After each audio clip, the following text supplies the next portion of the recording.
Bienvenue à tous sur ma chaîne Histoire, la clé de l'histoire, l'histoire qui se raconte sans se la raconter. Mon thème aujourd'hui sera refonder la République en 1946 et redéfinir la démocratie. Pourquoi redéfinir la démocratie? Je vous rappelle que la France sort de plusieurs années d'occupation allemande. Le nord étant occupé avec Paris par les troupes allemandes, le sud étant dirigé par le maréchal Pétain, dit gouvernement de Vichy. Alors, le Nord, ça n'a rien de démocratique puisque c'est l'occupant allemand qui fait sa loi, avec poursuite des opposants, emprisonnement des résistants, déportation en camp de concentration. Quant à la partie dite libre, dirigée par le maréchal Pétain, je vous rappelle qu'en juin 1940, le Parlement a voté les pleins pouvoirs au maréchal Pétain, qui possède l'essentiel du pouvoir législatif, il fait les lois, et exécutif, il fait appliquer les lois. D'ailleurs, le maréchal Pétain signe toujours nous, Philippe Pétain, maréchal de France, ce qui ressemble beaucoup à Louis XIV, par la grâce de Dieu, roi de France. C'est donc ma première partie qui serait de répondre aux défis démocratiques.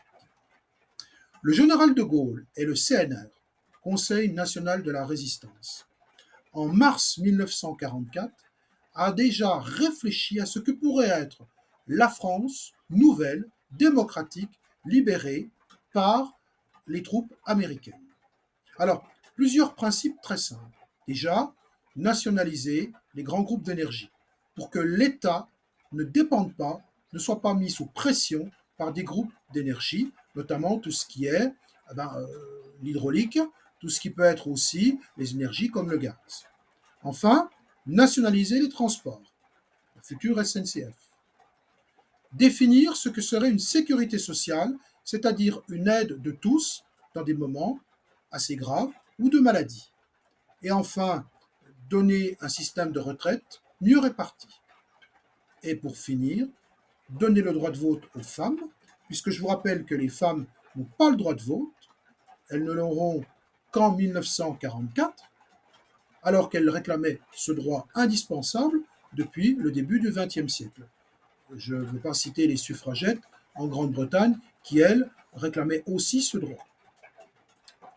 Le général de Gaulle va donc former ce qu'on appelle un gouvernement provisoire en attendant l'établissement d'une nouvelle constitution. Une constitution, c'est ce qui règle l'ensemble des pouvoirs publics. Et cette constitution, avant qu'elle soit promulguée, le général de Gaulle va réunir tous les partis politiques dans une sorte de gouvernement, aussi bien la gauche que la droite. Comme Napoléon, pour le général de Gaulle, il se tient solidaire de tout. Pour lui, toute bonne volonté est bonne à prendre pour à nouveau redéfinir la démocratie, à nouveau participer à la construction de la France. Mais le général de Gaulle, en juin 1946, dénonce déjà ou met en garde ce que pourrait être un gouvernement ou un régime politique qui ressemblerait à un système qu'on a déjà connu, qui était la Troisième République, où ce sont le Parlement qui gouverne, ce sont les ministres qui dépendent du Parlement et le président de la République qui n'a aucun pouvoir. Pour lui, un président de la République doit être la clé de voûte des institutions. Alors, certains et certains vont se reconnaître, pour lui, un chef doit cheffer. Et les ministres sont responsables à la fois devant le président de la République et devant le Parlement. Il évoque même un président de la République qui serait élu au suffrage universel direct. Malheureusement, les avertissements du général de Gaulle ne sont pas entendus, puisqu'en octobre 1946, c'est la constitution de la 4e République qui est votée. Cette constitution ne donne aucun pouvoir au président de la République, qui est élu par les deux chambres, le Sénat et l'Assemblée nationale. Les ministres sont responsables devant l'Assemblée nationale, qui peut, par une motion de censure, les renverser. Le même système existe sous notre 5e République, mais il est beaucoup plus difficile à mettre en œuvre. Les ministres, en même temps, peuvent être à la fois ministres et députés. Donc imaginez un ministre qui, en Conseil des ministres, vote une résolution gouvernementale et qui, par le système des partis dénoncé par le général de Gaulle, l'après-midi à l'Assemblée, vote son propre gouvernement et le renverse. C'est le système des petits partis, des boutiquiers, comme l'appelait le général de Gaulle. Le général de Gaulle va donc démissionner, quitter avec fracas la vie politique et se retirer dans sa maison de colomber les deux églises en attendant que le peuple français ou les circonstances puissent à nouveau le rappeler. Ma seconde partie va être comment la Ve République du général de Gaulle instaure de nouveaux principes et pratiques démocratiques. Alors, ce sont les événements d'Alger, le putsch d'Alger de mai 1958, où les généraux français veulent conserver l'Algérie. Je vous rappelle qu'on est dans un fond de décolonisation, où la plupart des peuples colonisés aspirent à devenir indépendants. Je vous rappelle que les gouvernements français sont empêtrés, sont renversés sans cesse par le Parlement. La durée de vie d'un gouvernement en France sous la 4e République, c'est quelques mois, 6 mois, 1 an, grand maximum. Ce n'est pas la longévité que connaissent nos gouvernements actuels.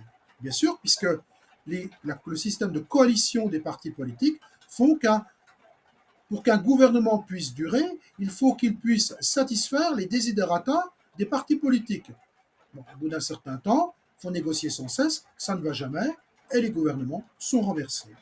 Donc, en juin 1958, le président René Coty fait appel au plus illustre des Français, comme il le dit, pour rappeler le général de Gaulle à former un nouveau gouvernement et une nouvelle constitution. Constitution qui sera définie en octobre 1958. On retrouve les principes du discours de Bayeux. Le chef de l'État est le président de la République. C'est lui qui détermine la politique de la nation. Le Premier ministre n'est que son collaborateur. Il exécute les tâches définies en Conseil des ministres et les grandes orientations du président de la République. Le général de Gaulle va donc devenir le premier président de la Ve République, avec un Parlement qui reste élu, lui, au suffrage universel. Nouvelles orientations démocratiques mises en place par le général de Gaulle. D'abord, faire connaître l'image du président aux Français. Je vous rappelle les grands voyages du président de Gaulle, tant à l'étranger qu'en France. Regardez sur les archives de l'INA les voyages du 12 au 15 avril 1961, où on voit le général de Gaulle parcourir des régions, des petits villages français pour faire connaître le président de la République, bien que le général de Gaulle n'ait pas eu besoin de se faire connaître. Ensuite, les voyages à l'étranger, notamment en Chine, en Amérique, où le général de Gaulle affirme que la France n'appartient ni à un camp ni à un autre, mais la France discute avec tout le monde, notamment avec l'URSS, avec l'Amérique, avec la Chine. Enfin, retrait de l'OTAN, c'est-à-dire l'organisation du traité de l'Atlantique Nord, ce traité de l'Atlantique Nord qui assurait à la France une couverture, une protection militaire, le général de Gaulle, en mars 1966, se retire. Désormais, la France assure sa propre sécurité. Enfin, à titre d'indépendance, la bombe atomique à Reagan en Algérie est lancée en 1960 et assure à la France sa toute indépendance. Malheureusement, le général de Gaulle va continuer, mais les événements de mai 68 vont l'obliger à redéfinir sa politique. Enfin, en 1969, le référendum qu'il voulait instaurer sur le Sénat va échouer. La pratique du référendum est très importante. Le général de Gaulle consulte systématiquement le peuple français pour les grandes orientations.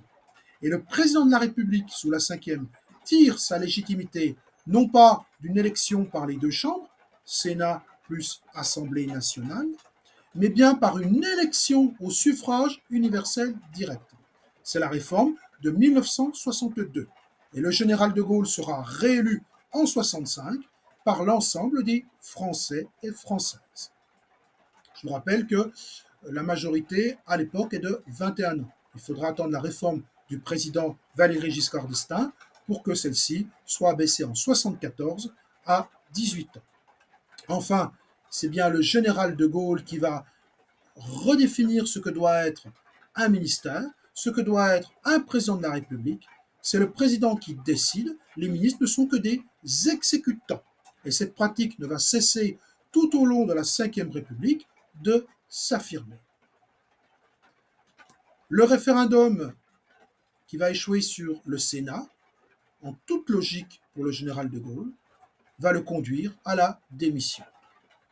Au général de Gaulle succédera le président Pompidou, puis le président Valéry Giscard d'Estaing, enfin François Mitterrand, puis nous ajouterons le président Chirac, le président Sarkozy, le président Hollande et, à l'heure actuelle, le président Macron.